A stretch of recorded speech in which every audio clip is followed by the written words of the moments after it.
Riley Morgan watches the driver count again. 18, 20, 22, 19. The driver's pen hovers over his clipboard, then he writes, 22. Riley counted 2. She's good at counting. Accountant, detail-oriented, triple checks everything. There are 19 people on this bus. She knows because she watched each one board at the New Haven terminal. Watched them choose seats, stow bags, settle in. 19. But the driver keeps counting differently. Every time. And every time he writes down 22. Riley tells herself it's dark. It's 2:17 a.m. The overhead lights are dim, easy to miscount, except Riley can see all 19 people from her seat. Row 7A. Perfect vantage point. She counts again. 19. So who are the other 3? Or is Riley missing something? She closes her eyes, opens them. Still 19 bodies. Still 2:17 a.m. The Flix bus, Year 404, rumbles through Connecticut darkness toward Providence, and Riley wonders if being tired makes you see numbers wrong. If you've ever counted something obsessively and gotten a different answer each time, leave it in the comments. And subscribe, because this journey is about to make you question every number you've ever trusted. 6 hours earlier, Riley bought her ticket online. New Haven to Providence, Rhode Island. $34. The 8:00 p.m. bus was full, so she booked the 2:00 a.m. departure. Last bus of the night. Made sense. Cheaper, empty seats, she could sleep. Her roommate's wedding was Sunday morning in Providence. Riley would arrive early Saturday, help set up, be the responsible maid of honor. At 1:47 a.m., she stood in the New Haven terminal. Cold. November, cold that seeps through your jacket. Fluorescent lights flickering in that industrial way bus stations have. 3 other people waiting. A man in his 60s, wool coat, leather briefcase. A college-aged woman, oversized headphones, eyes half closed. A mother with a sleeping toddler in a stroller. Normal. Exactly what you'd expect at 2 a.m. The Flix bus pulled in at 1:54. Green and orange stripes, 404 on the side. Driver stepped out, mid-40s, gray stubble. Name tag said P. Carlson in faded letters. He opened the luggage compartment, loaded bags mechanically. No conversation. Riley didn't mind. She wasn't chatty at 2 a.m. either. More passengers arrived. A young couple holding hands. 3 teenagers sharing earbuds, an elderly man with a cane, a woman in scrubs, nurse, probably, coming off night shift, a businessman with a rolling suitcase, 2 college students with matching university hoodies. Riley counted as they boarded. 1, 2, 3, 4, 19 total, including herself. She chose row 7, window seat, left side, good view of the aisle. She likes seeing the whole space, professional habit. The bus smelled like industrial cleaner and old upholstery. Familiar, comforting even. The engine thrummed to life. Carlson announced, Providence, Rhode Island, 2 hours, 15 minutes, 1 stop in Warwick. Standard, normal. Riley leaned against the window. Cold glass against her cheek. The vibration felt good. But then Carlson did something strange. He stood up, turned around, started counting heads, pointing with his pen. Riley watched him in the rearview mirror. 1, 2, 3, his lips moving. She couldn't hear the numbers, but she could see his mouth forming them. He reached the back, paused, walked back up the aisle, started counting again. Different numbers this time. Riley saw 20 on his lips.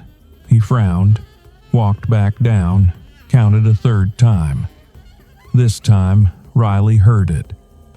22. Carlson returned to his seat, wrote something on his clipboard, pulled the doors closed. The bus pulled onto I-95 North. Riley frowned. 22? She'd counted 19. Carefully, she was sure. But maybe she'd missed someone in the bathroom. No, the bathroom was in the back. She could see the door. Empty. Maybe someone was lying down across seats, hidden. She counted again. Visible heads. 1, 2, 3, 19. Probably Carlson miscounted. Easy mistake. Dark, tired, end of a long shift. Riley dismissed it. Closed her eyes. 20 minutes in, Riley's phone buzzed. Text from her roommate. "You awake?" Riley replied. "On bus, ETA 4:15 a.m. Sent. She checked the time. 2:17 a.m. Correct. They'd left at 1:58, so almost 20 minutes. Right. She looked out the window. Highway, headlights, normal, then a sign. Hartford, 35 miles. Riley blinked. Hartford? That's south? They were heading north to Rhode Island. Hartford is southwest of New Haven. No, probably a different Hartford. Connecticut has multiple towns with the same name. Or she read it wrong. Probably said Hartford or something. She looked for another sign. None visible. Just darkness. Tree-lined highway. Occasional streetlights creating pools of yellow every 100 feet or so. Riley counted the intervals between lights. 100 feet, 100 feet, 100 feet. Perfectly spaced. Weirdly perfect. Like someone measured. She shook her head. Of course they're measured. Highway department plans these things. Engineering standards. Riley went back to her phone. Opened a game. Something to occupy her mind. But her phone felt wrong. The weight was off. She looked at it. Same phone, same case, but it felt lighter, heavier. She couldn't tell. She squeezed it. Solid, real, normal. Riley looked up. Carlson was counting again. This time, Riley watched carefully. He pointed at the old man with the briefcase. 1, the college woman with headphones. 2, the mother and toddler. He counted them as 2 separate people. 3, 4, the couple. 5, 6, the teenagers. 7, 8, 9, the elderly man with the cane. 10, the nurse. 11, the businessman. 12, the 2 college students. 13, 14. Then he counted the middle section. Riley counted along. 15, 16, 17, 18, plus Riley herself. 19. But Carlson kept counting. He pointed at 3 empty rows. Counted them. 19, 20, 21. Then pointed at the bathroom. 22. Riley's stomach dropped. He was counting empty seats as people. Or, no. He was pointing at the seats, but his lips were moving like he was seeing something there. Riley looked where he was pointing. Row 12, both seats. Empty. Completely empty. But Carlson's pen marked the air above them, like he was checking off passengers. This is what exhaustion does, Riley thought. Carlson probably had a manifest saying 22 tickets sold. He was counting to match the manifest, not the actual people. Mental autopilot. Riley had done the same thing at work. Expected a spreadsheet to have 50 entries, counted 50, but there were actually 47. Brain fills in gaps. The bus rolled on. 2:31 a.m., 14 minutes had passed since she last checked. Correct. But Riley felt like she'd been watching Carlson count for longer than that. She checked her phone's clock against the bus's digital display. Both said 2:31. Good. Same. Except when Riley looked at her phone 30 seconds later, it still said 2:31. She waited, watched the seconds tick. 31, 31, 31, 32. There. It changed. But that felt like more than 30 seconds. Maybe it was one of those clocks that updates every minute instead of every second. Riley opened her stopwatch app. Started it. Counted to 60 silently. 1, 2, 3, 60. Looked at the stopwatch. 00, 58. 58 seconds. Close enough? Probably she counted too fast. Anxiety makes you count faster. Riley closed the app. Took a breath. She was tired. That's all. Tired brains do weird things. Numbers blur. Time feels elastic. Completely normal. She looked at the other passengers, all settled. The teenagers were asleep now, heads on each other's shoulders. The nurse scrolled through her phone. The businessman typed on a laptop. Normal behaviors. Nobody else seemed concerned. Nobody else was counting obsessively and freaking out about time. Riley was the problem. She knew it. She'd been stressed about the wedding. Her roommate was one of those brides. Everything had to be perfect. Riley had been up for 20 hours already, finalizing seating charts and calling florists. She'd probably miscounted the passengers. Carlson probably counted correctly. 22. Riley was just tired and paranoid. She closed her eyes, tried to sleep, but then the bus stopped. Warwick, 10 minutes. Carlson's voice crackled through the intercom. Riley opened her eyes, checked her phone. 3:02 a.m. So, 45 minutes of travel. No, wait. They left at 1:58. That would be over an hour. But Carlson said they'd stop in Warwick after an hour or so. This tracked. Riley looked out the window. Rest stop. Gas station. Glowing sign. Warwick Travel Plaza. Correct. Good. Real. 3 people stood up. The nurse, one of the teenagers, the businessman. They filed off. Riley stayed seated. Didn't need to use the bathroom. Didn't want food. She watched them disappear into the plaza. The remaining passengers stayed put, most sleeping. The couple cuddled.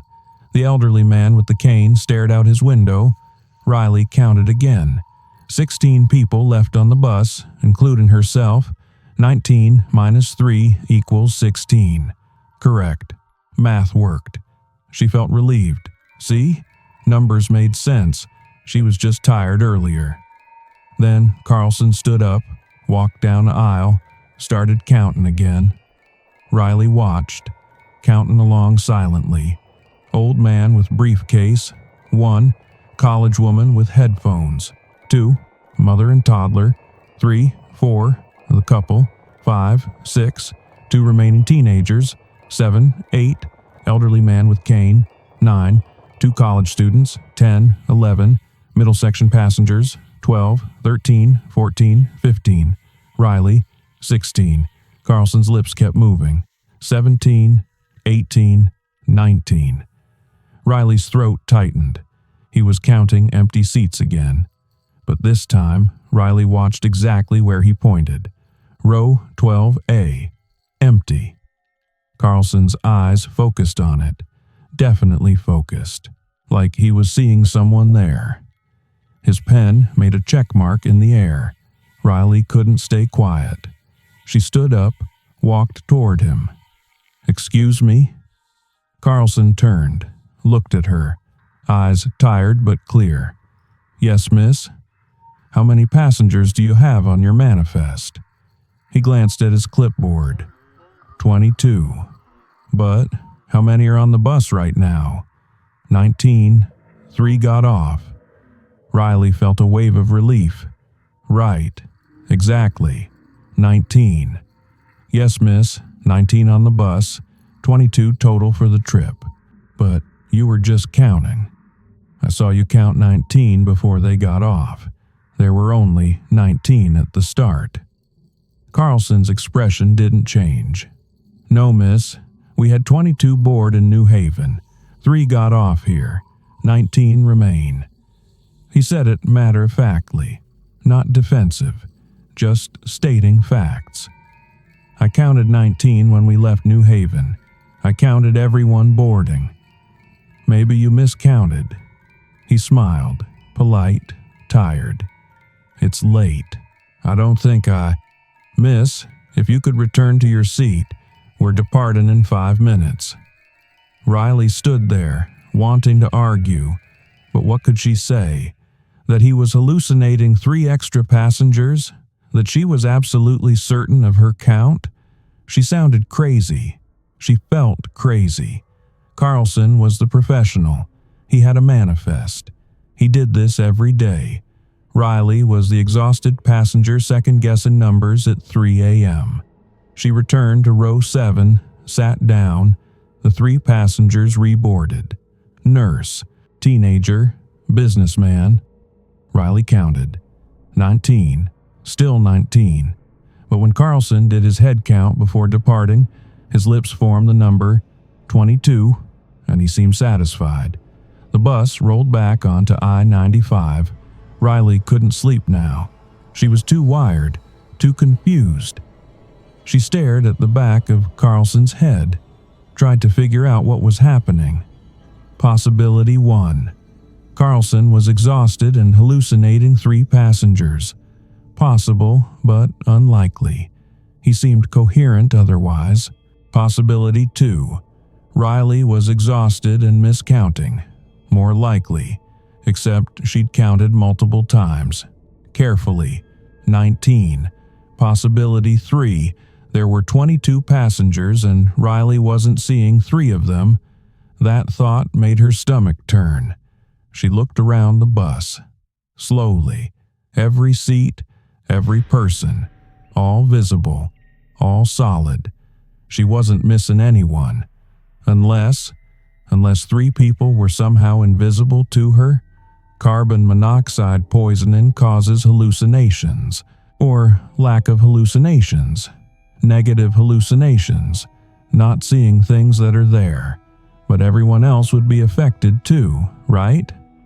Riley turned to the woman across the aisle. College student with a university hoodie.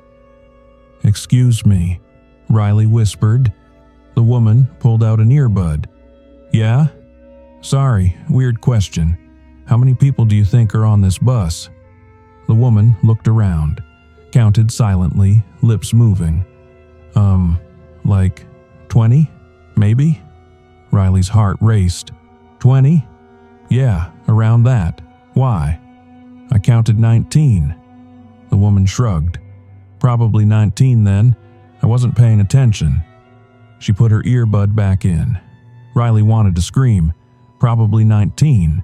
Not a confident count. Just agreeing. She turned to the businessman. "Sir?" He looked up from his laptop. Irritated. "Yes?" "How many passengers are on this bus?" He stared at her. "What?" "Just humor me. How many people?" He glanced around quickly. "I don't know. 20-something. Does it matter?" He went back to his laptop.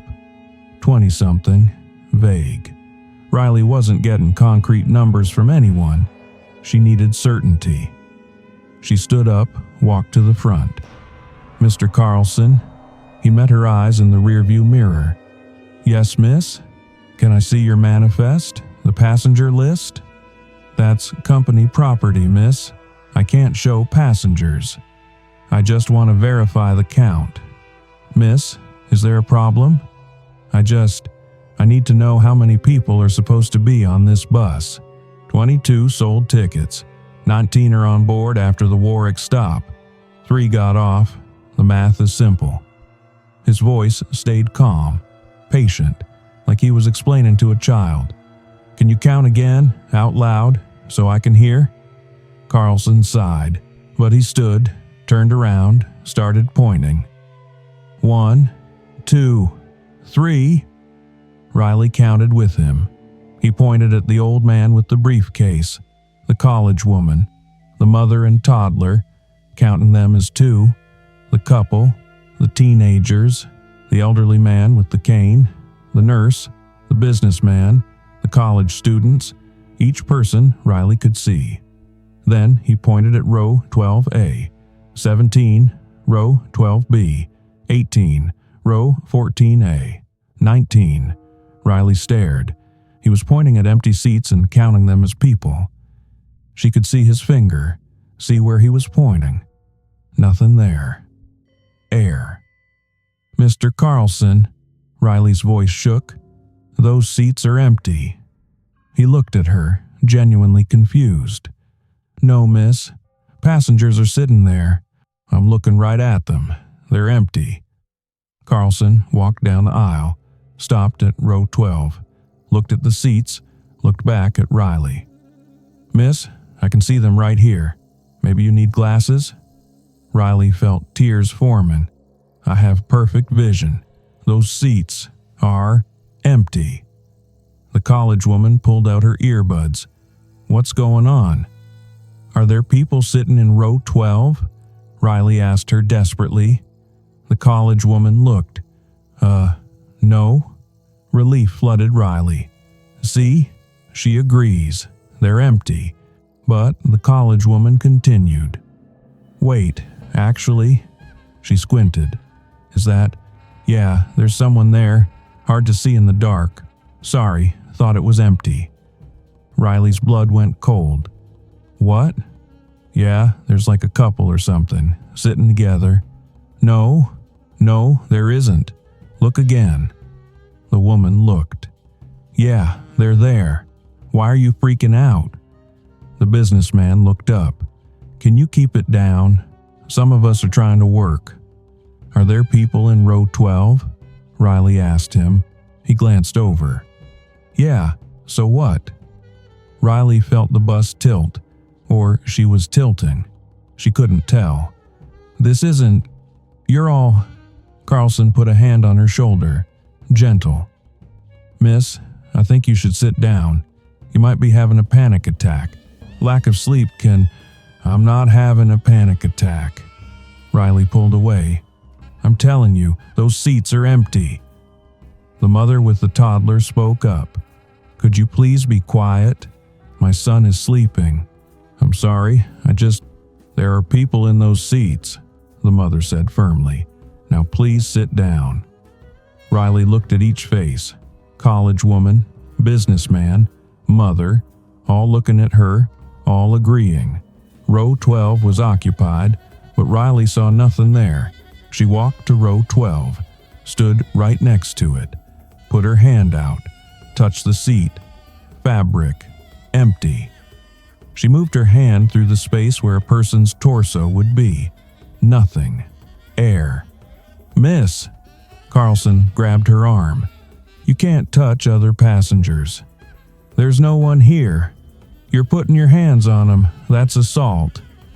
Riley yanked her arm away, stumbled back to row 7, collapsed into her seat. Everyone stared at her. Then, slowly, one by one, they went back to their phones, their laptops, their sleep. Like nothing happened. Riley's hands shook. She looked at row 12. Still empty. Completely empty. But everyone else saw people there. Everyone.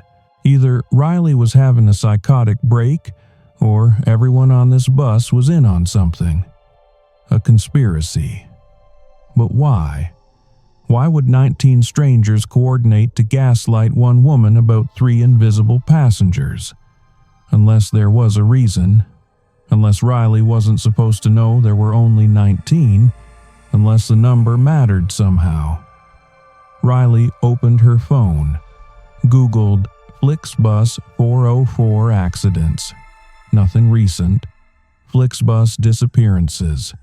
A few old articles about delayed buses. Nothing sinister. I-95 Connecticut strange occurrences. Urban legends, ghost stories, nothing credible. She checked the time. 3:47 a.m. They'd been driving for almost 2 hours. Providence should be close, maybe 20 minutes. Riley just had to hold on. Get off the bus, get away, tell someone. But tell them what? That she counted wrong? That she saw empty seats? She sounded insane. She felt insane. The bus passed a sign. Providence, 25 miles. Good, almost there. Riley took a breath. 25 minutes, maybe 30. She could do this. but then she saw something in the window reflection.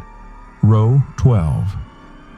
In the reflection, two people sat there, a man and a woman, mid-30s, holding hands, staring straight ahead. Riley's breath caught. She turned to look directly at the seats. Empty. Turned back to the reflection. Two people, clear as day. Riley closed her eyes, counted to 10, opened them, looked at the reflection. Still there, the couple, sitting, existing in the reflection, but not in reality. One of them turned their head, looked at Riley in the reflection, made eye contact, smiled. Riley screamed. Carlson slammed the brakes. The bus skidded, stopped on the shoulder of I-95. Everyone jolted forward. Complaints erupted. What the hell? I spilled my coffee. Driver, what's going on? Carlson stood, walked to Riley. His face was different now. Not tired, not patient, cold. Miss, you need to calm down. The reflections, Riley gasped. In the window, there are people in the reflections, in row 12, but not in the seats. Miss, you're having a mental health crisis. I'm going to call. No! Riley stood. Everyone, look at row 12. Look at it. Then look at the window reflection. Look. The passengers looked. At the seats, at the reflection, back at the seats. The college woman spoke first. I don't see anyone in the reflection. What? Riley looked. The couple was there, right there. They're right. She stopped. They were gone. The reflection showed empty seats now. Miss, Carlson said quietly, I'm calling emergency services. You need help. I'm not crazy. No one said you're crazy, but you're clearly in distress. He pulled out his phone. Riley felt trapped, surrounded, everyone looking at her with pity, with concern, like she was the problem, like she was the one seeing things that weren't there. But she wasn't. She was seeing reality. Wasn't she? The elderly man with the cane stood up, slowly, walked toward Riley. His eyes were kind. Young lady, he said softly, sometimes the mind plays tricks, especially when we're tired. I've been driving long distances for 40 years. I've seen things that weren't there. It happens. I didn't see things that weren't there. I saw that things that are there aren't being seen by everyone else. That's the same thing, dear. No, it's not. But Riley's voice cracked. Was it the same thing? If a hallucination is seeing what isn't there, is a negative hallucination, not seeing what is there, the same? If everyone agrees something exists, but you can't see it, are you the broken one? The old man put a hand on her shoulder. Let the driver call someone. They'll help you. You're safe here. Safe. Riley didn't feel safe. She felt like she was drowning, like reality was water and she couldn't find the surface. Carlson spoke into his phone. Yes, I have a passenger experiencing a psychiatric emergency. I-95 North, mile marker. Yes, approximately 15 minutes from Providence. He gave more details. Riley stopped listening. She looked at her phone. 4:11 a.m. Checked the time display on the bus. 4:11 a.m. Both matched. At least time was consistent now. Small mercy. Carlson ended the call. Emergency services will meet us at the Providence terminal. They'll evaluate you. It's for your safety. Riley nodded numbly. What else could she do? She'd lost the argument, lost the count, lost her grip on what was real. The bus started moving again. Carlson returned to his seat. Passengers settled. Riley sat in row 7, staring at her hands, trying to anchor herself. Her hands were real. She could feel them. Solid. Real. She counted her fingers. 1, 2, 3, 4, 5. Left hand, 1, 2, 3, 4, 5. Right hand, 10 total. Correct. Numbers she could trust. The bus passed the final sign. Providence, 5 miles. Almost over. Riley would get off. Talk to the EMTs. Explain calmly. Maybe they'd understand. Maybe they'd believe her. Maybe they'd see what she saw. Or maybe she'd wake up in a hospital. Diagnosed, medicated, told she'd had an episode.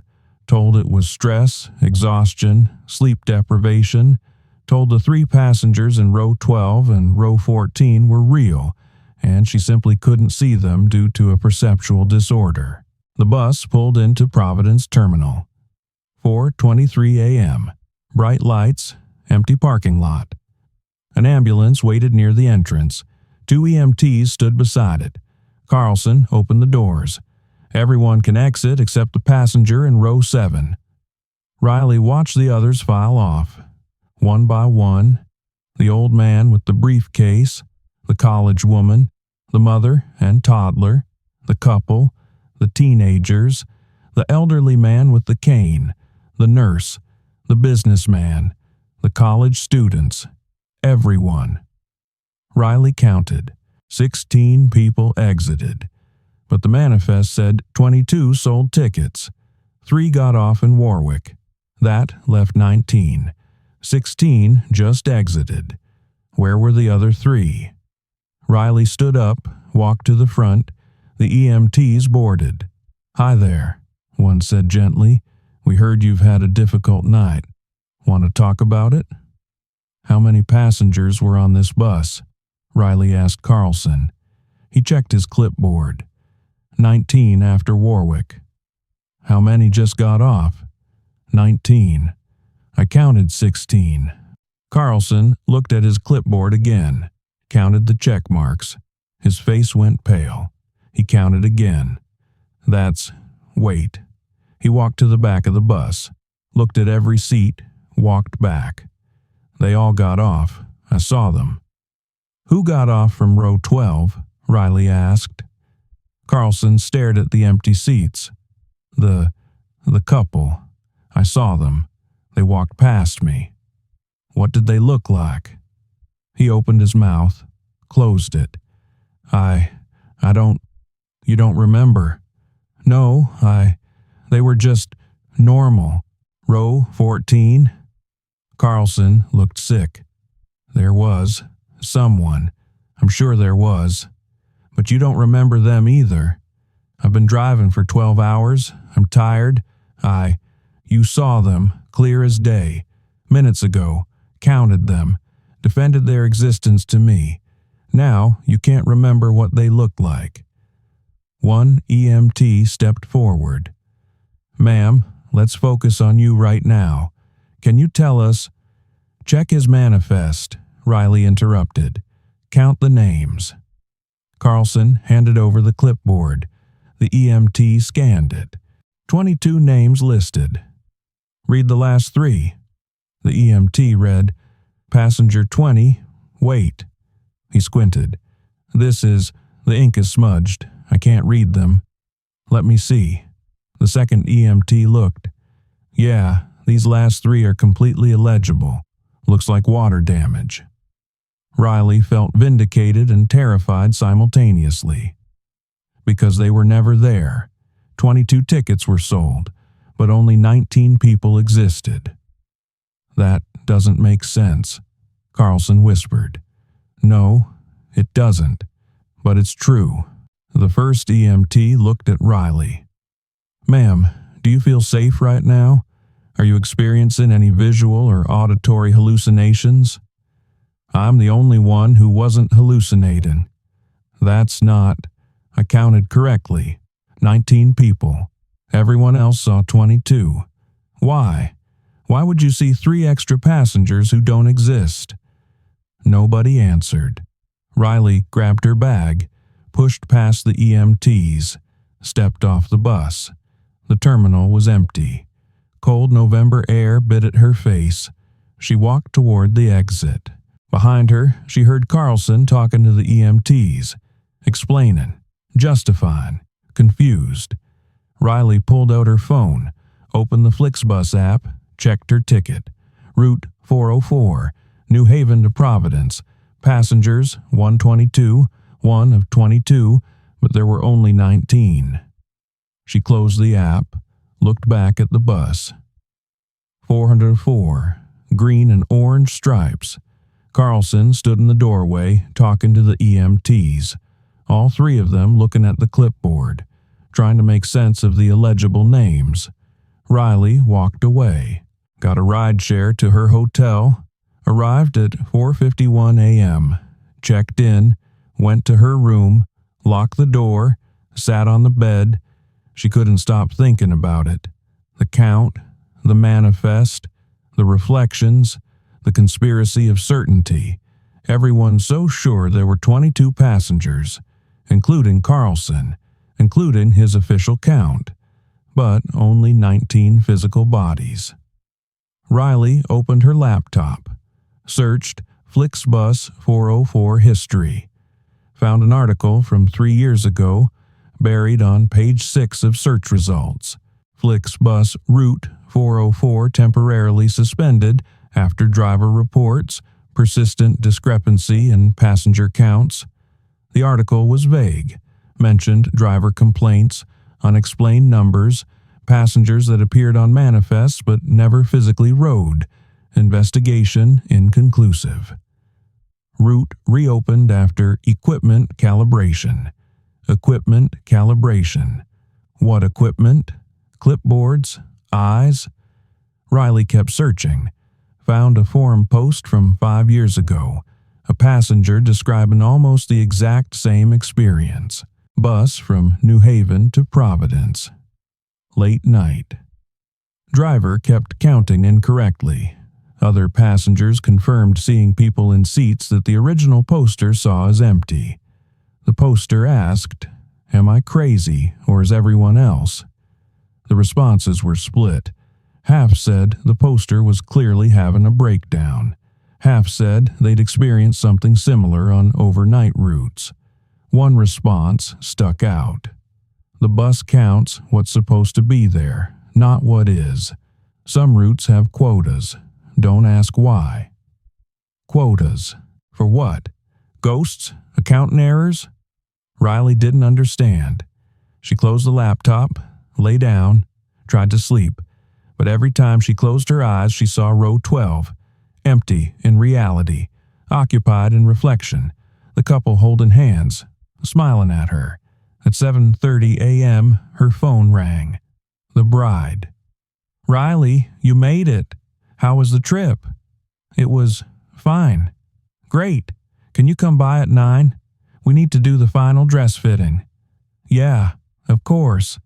Riley hung up, looked at herself in the mirror. She looked exhausted, but real, solid. She counted her reflection. 1, Riley. Correct. But then she noticed something.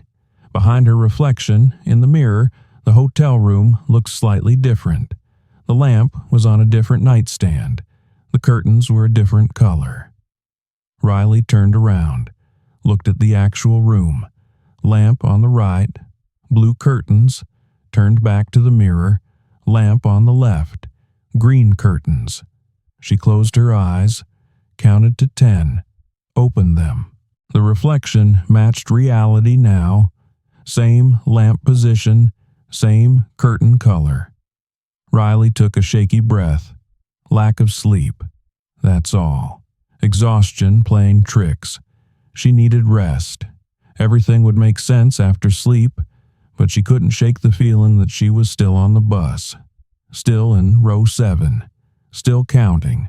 Still seeing 19 while everyone insisted on 22. And somewhere, Carlson was driving, counting, writing down numbers that didn't match reality, because the manifest said 22, and the manifest was never wrong. 3 weeks later, Riley saw a news report. Flixbus Route 404 permanently discontinued after series of driver complaints. The article mentioned persistent discrepancies, passenger count errors, unexplained phenomena. Flixbus released a statement. In the interest of passenger and driver safety, Route 404 between New Haven and Providence has been retired. Alternate routes are available. Riley read the article 3 times, felt vindicated, but also terrified, because the article never explained what the discrepancies were, never said whether the counts were too high or too low, never mentioned what drivers were seeing or not seeing, and buried at the end, one line, former drivers of Route 404 report lasting perceptual disturbances. Company has offered counseling services. Perceptual disturbances. Riley thought about the mirror in the hotel, the lamp that switched sides, the curtains that changed color. She still saw those things sometimes. Little inconsistencies, numbers that didn't add up, reflections that showed something slightly different than reality. She'd tried to tell herself it was stress, PTSD from the bus incident, sleep deprivation. But deep down, she knew. Whatever she'd seen on bus 404 had changed something. Some part of her perception had shifted, misaligned. She now saw what others didn't, or didn't see what others did. She wasn't sure which. Riley never took a Flixbus again, never took any bus at 2 a.m., never trusted head counts, and whenever she rode any kind of transportation, she counted, obsessively, every passenger, every seat, making sure the numbers matched. But sometimes they didn't, and Riley never knew if she was the one counting wrong or if everyone else was. So what do you think happened? Was Riley experiencing a psychotic break caused by exhaustion? Was Carlson hallucinating 3 passengers due to carbon monoxide exposure? Or was something on that bus, something about Route 404, seat configuration, the late hour, the November cold, creating a split in perception? A place where 19 and 22 could both be true depending on who was counting. And here's the disturbing part. Riley checked her bank statement a week later, the charge from Flixbus. She'd pay.